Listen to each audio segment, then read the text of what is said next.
जीत की सूरत हमारी इस खास पेशकश में आपका स्वागत है। मैं हूं प्रवीण तिवारी। गुजरात की सूरत सीट से लोकसभा चुनाव में बीजेपी की जीत का श्री गणेश भी हो चुका है। यहां से बीजेपी के उम्मीदवार मुकेश दलाल को निर्विरोध जीत हासिल हो चुकी है। ऐसा इसलिए हुआ क्योंकि कांग्रेस उम्मीदवार का पर्चा खारिज हो गया।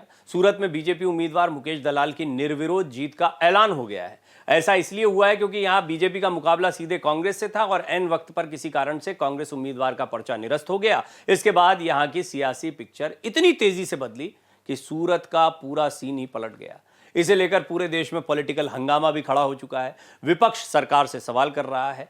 क्या है सूरत की इनसाइड स्टोरी? देखिए हमारी ये खास पेशकश, जीत की सूरत। गुजरात में बीजेपी को बढ़त, नतीजे से पहले निर्विरोध जीत।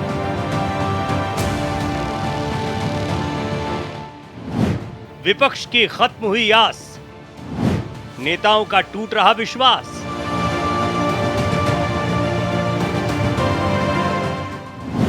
शानदार जीत से आगाज, बीजेपी का गहरा राज।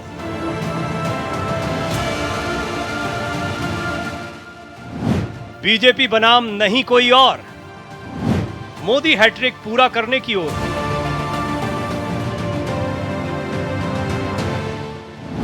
बीजेपी की जीत से विपक्ष परेशान, नहीं दिख रहा कोई निदान। सूरत में बीजेपी की निर्विरोध जीत के बाद कई तरह के सवाल उठ रहे हैं। कयास लगाए जा रहे हैं कि क्या कांग्रेस प्रत्याशी नीलेश कुंभाणी बीजेपी से मिले हुए थे? क्या नीलेश कुंभाणी ने अपनी पार्टी को अंधेरे में रखा? नामांकन वापसी के अंतिम दिन सभी 8 उम्मीदवारों ने अचानक अपने पर्चे क्यों वापस ले लिए? क्या सारे उम्मीदवारों की मिलीभगत थी या मामला कुछ और ही है? दरअसल माना यह जा रहा है कि भले ही ये जीत सीधी दिख रही हो, लेकिन इसके पीछे की कहानी कुछ और ही है। सियासी गलियारों में चर्चा है कि इसकी स्क्रिप्ट पहले ही लिखी जा चुकी थी। देखिए खास रिपोर्ट। सूरत ने दिखाई हालात की सूरत। सूरत ने राजनीति की ऐसी सूरत दिखाई है कि हर कोई हैरान है। लोकसभा चुनाव 2024 में बिना वोटिंग के ही बीजेपी ने पहली जीत दर्ज कर ली है। गुजरात में सूरत में पार्टी के उम्मीदवार मुकेश दलाल निर्विरोध निर्वाचित हो गए हैं। दरअसल नामांकन पत्र वापसी के अंतिम दिन सभी 8 प्रत्याशियों ने अपनी उम्मीदवारी पीछे खींच ली, जिसके बाद बीजेपी कैंडिडेट मुकेश दलाल निर्विरोध निर्वाचित हुए। सूरत में कांग्रेस प्रत्याशी नीलेश कुंभाणी का पर्चा रद्द होने के बाद से मुकेश दलाल की निर्विरोध जीत के कयास लग रहे थे और इसकी वजह बना हस्ताक्षर। जी हां, अब कांग्रेस दावा कर रही है कि उसके उम्मीदवार नीलेश कुंभाणी संपर्क में ही नहीं है। ऐसे में एक बड़े गेम की तरफ इशारा किया जा रहा है। खबर है कि कांग्रेस उम्मीदवार बीजेपी में जाने वाले हैं। वैसे नामांकन पत्र में विसंगतियों के कारण नीलेश कुंभाणी की उम्मीदवारी खारिज हुई। वहीं बीएसपी कैंडिडेट प्यारेलाल भारती ने सबसे आखिर में पर्चा वापस लिया। मुकेश दलाल को बीजेपी के प्रदेश प्रमुख सीआर पाटिल का करीबी और विश्वस्त माना जाता है। सूरत के इतिहास में निर्विरोध निर्वाचित होने वाले दलाल पहले इस प्रकार के सांसद बने हैं। सूरत लोकसभा सीट से जीत के बाद मुकेश दलाल का पहला रिएक्शन सामने आया है। उन्होंने जीत का श्रेय पीएम मोदी और बीजेपी नेतृत्व को दिया। आज गुजरात में, सूरत में, देश में पहला कमल खिला है। मैं ये कमल आदरणीय प्रधानमंत्री और विश्व पुरुष श्री नरेंद्र भाई मोदी साहब के चरण कमलों में अर्पण करता हूँ। घटनाक्रम में क्या है, कांग्रेस का फॉर्म रिजेक्ट हुआ और बाकी जो उम्मीदवार थे इन्होंने नरेंद्र भाई मोदी साहब के जो विकसित भारत की जो कल्पना है, इनको साथ देकर अपना फॉर्म विड्रॉ कर लिया। बस यही चीज है। कब क्या हुआ? 20 अप्रैल को सूरत में कांग्रेस कैंडिडेट नीलेश कुंभाणी के नामांकन पर्चे में गवाहों के हस्ताक्षर में गड़बड़ी की शिकायत मिली। जिला निर्वाचन अधिकारी ने इस मामले में कुंभाणी से 22 अप्रैल सुबह 11 बजे तक जवाब मांगा। 21 अप्रैल को कलेक्टर और चुनाव अधिकारी के सामने सुनवाई में हस्ताक्षर करने वाले चारों गवाह नदारद थे, इसीलिए नीलेश कुंभाणी के फॉर्म को रद्द करना पड़ा और 22 अप्रैल को बीजेपी प्रत्याशी मुकेश दलाल निर्विरोध निर्वाचित हो गए।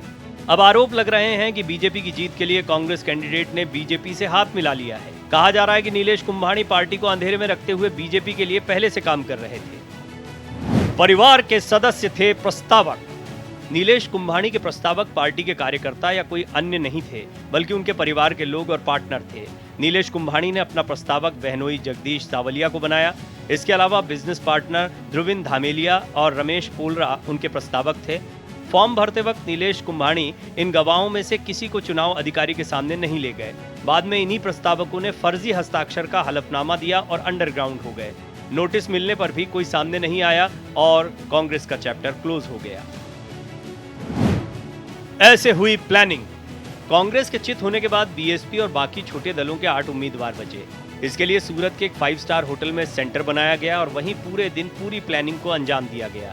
अटकलें हैं कि बीएसपी प्रत्याशी सूरत से वडोदरा चले गए थे। उनकी खोजबीन में गुजरात पुलिस की क्राइम ब्रांच को एक्टिव किया गया। कहा जा रहा है कि 4 अलग अलग दलों के प्रत्याशियों का नामांकन पत्र वापस कराया गया। इस तरह बीजेपी की निर्विरोध जीत का रास्ता साफ हो गया। गुजरात में पहली बार कोई नेता निर्विरोध निर्वाचित हुआ। 1984 से सूरत सीट बीजेपी ही जीत रही है। अंडरग्राउंड है नीलेश कुंभाणी। फिलहाल नीलेश कुंभाणी परिवार समेत अंडरग्राउंड है। ऐसी खबरें हैं कि जल्द ही वो बीजेपी का दामन थाम सकते हैं। सूरत में जिस तरह से उनको लेकर खबरें आ रही हैं, उसके बाद उनका विरोध शुरू हो चुका है। कांग्रेस के कार्यकर्ता उनको गद्दार बता रहे हैं। उन पर बीजेपी से मिली भगत का आरोप लगाया गया है। इस मामले में कांग्रेस ने चुनाव अधिकारियों के सामने तथ्य रखे हैं। पार्टी का आरोप है कि बिना हस्ताक्षर की जांच कराए फैसला सुना दिया गया।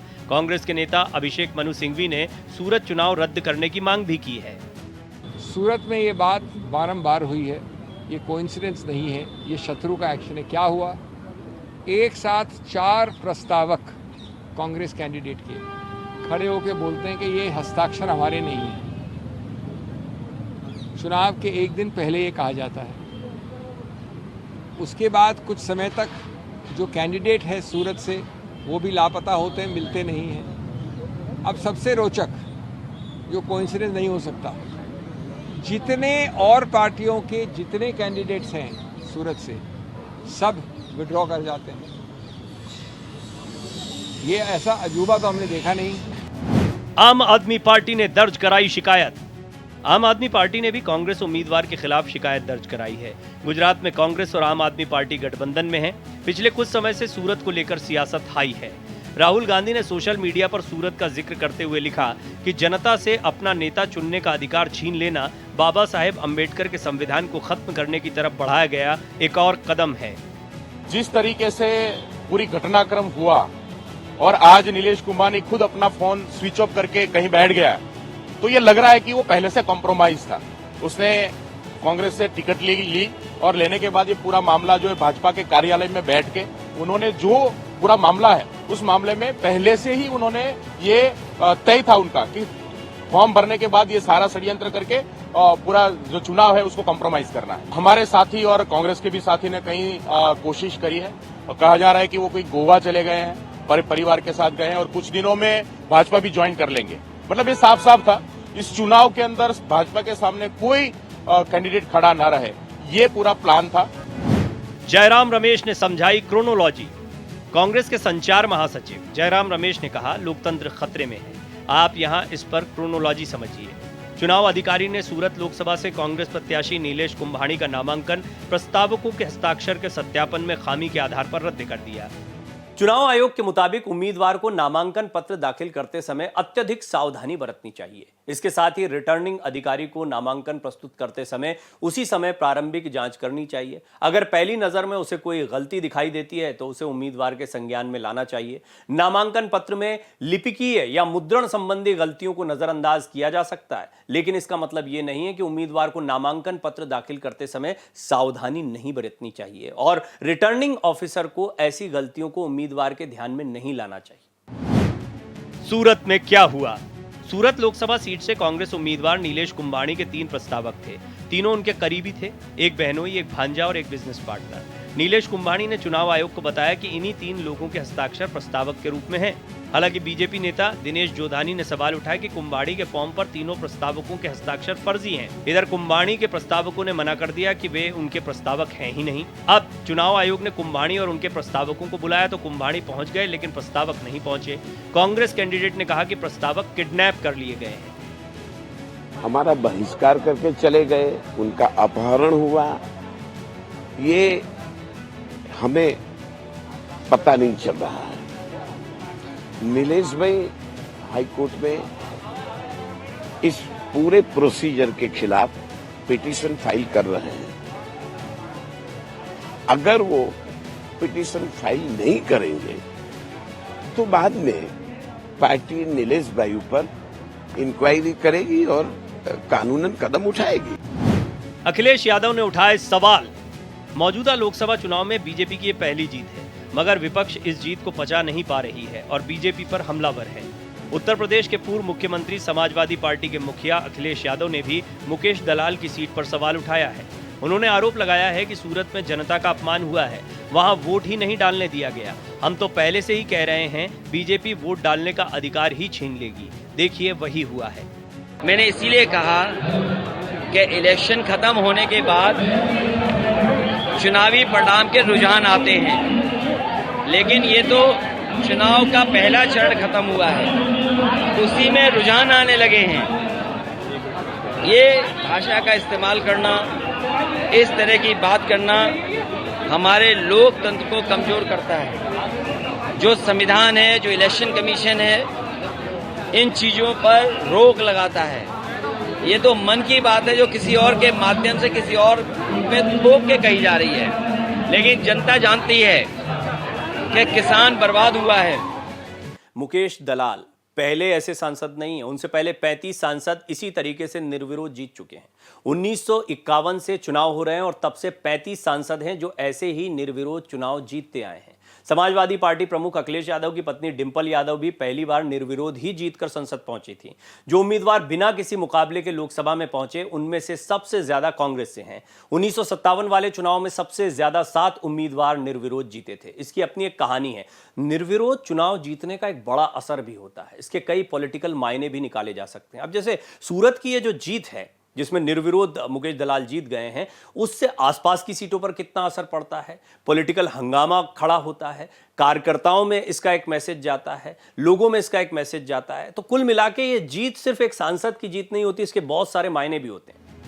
ईसीआई के मुताबिक लोकसभा चुनाव में अभी तक निर्विरोध जीत के मामले में लोकसभा चुनाव में 35 प्रत्याशी निर्विरोध चुने जा चुके हैं, जिनमें 5 सांसद 1952 के पहले आम चुनाव में निर्विरोध चुने गए थे।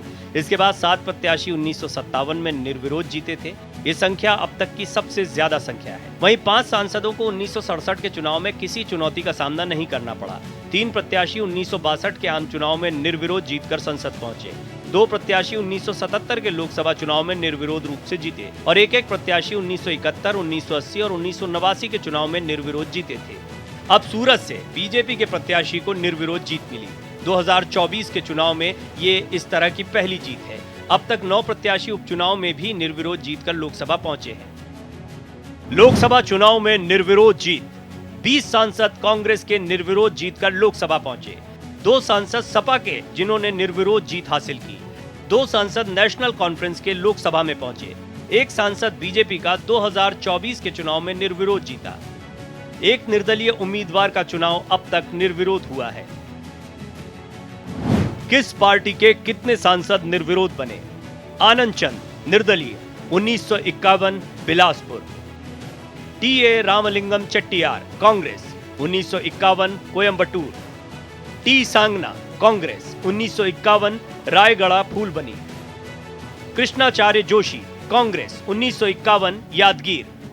Major general H S Himma Singh ji Congress 1951 Halar. D Satyanarayana Raju Congress 1957 Rajahmundry.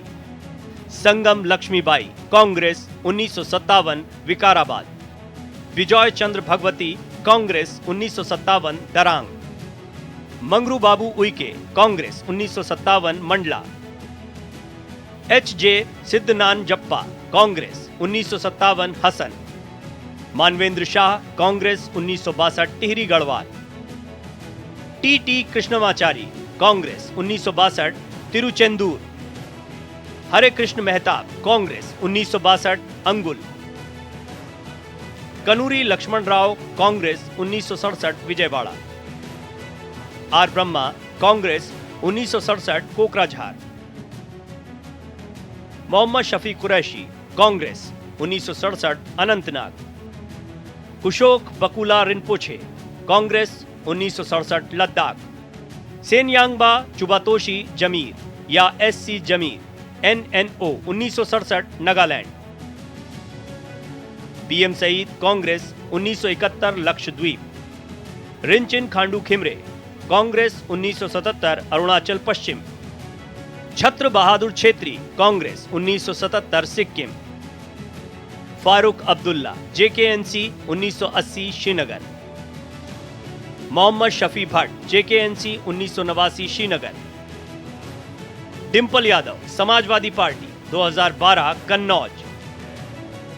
Mukesh Kumar Chandrakant Dalal BJP 2024 Surat. अब सवाल यह उठ रहा है कि अगर इलेक्ट्रॉनिक वोटिंग मशीन यानी ईवीएम में मतदाताओं के लिए NOTA none of the above यानी इनमें से कोई नहीं का विकल्प है तो किसी उम्मीदवार को निर्विरोध कैसे जिताया जा सकता है? अगर कोई कैंडिडेट निर्विरोध जीतता है तो उसकी कानूनी मान्यता कितनी है? ये एक बड़ा सवाल है, क्योंकि आप सारे के सारे प्रत्याशी बाहर कर दीजिए, एक प्रत्याशी है, कई लोग हो सकते हैं जो नन ऑफ द अबव के बारे में भी बात करेंगे। आइए इसके बारे में भी बात करते हैं। नोटा वोटर्स को किसी को भी वोट नहीं करने का हक।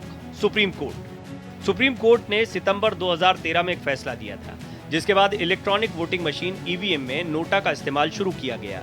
उस समय सुप्रीम कोर्ट ने चुनाव आयोग को यह निर्देश दिया था कि वो बैलेट पेपर्स पर या ईवीएम में नोटा का प्रावधान करे ताकि वोटर्स को किसी को भी वोट नहीं करने का हक मिल सके। इसके बाद आयोग ने ईवीएम में नोटा का बटन आखिरी विकल्प के रूप में रखा।